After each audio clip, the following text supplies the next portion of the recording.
The House committee investigating the January 6th attack on the Capitol referred criminal charges against former President Donald Trump. The committee spelled out specific criminal charges and handed over thousands of pages of evidence after 18 months investigating what went wrong. Our political editor, Mark Maxwell, has more from the report. Mark? One detail tucked away inside that written report: Capitol Police confiscated hundreds of weapons like knives and pepper spray at checkpoints, and agents observed thousands of people avoiding those metal detectors and checkpoints on that day. That note alone suggesting January 6th might have been far worse than it was.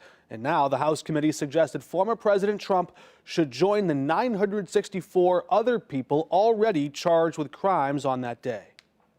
There was abundant evidence that they had participated in crimes. The House Select Committee to investigate the January 6 attack on the Capitol nudged the Department of Justice on Monday with this: a roadmap to justice. The committee said federal prosecutors now have ample evidence to charge former President Trump with obstruction of an official proceeding,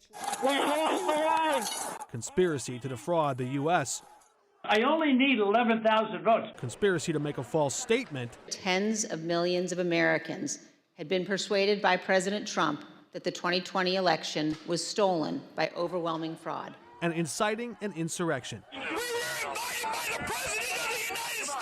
All the attention was on what Mike would do or what Mike wouldn't do. There's a telephone conversation between the president and the vice president, is that correct? Yes. The conversation was pretty heated.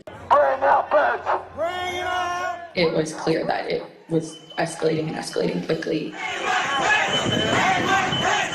The committee showed hard copies of the fake electoral certificates the former president and his allies had lined up in a coordinated state-by-state strategy to try and overturn the will of the American people. Committee member Jamie Raskin said prosecutors could ultimately expand the list of criminal charges to other crimes and to include other suspects not yet listed in this referral.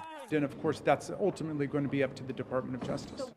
And inside that committee room, Congresswoman Cori Bush, she tweeted a picture cheering on the referral of those criminal charges.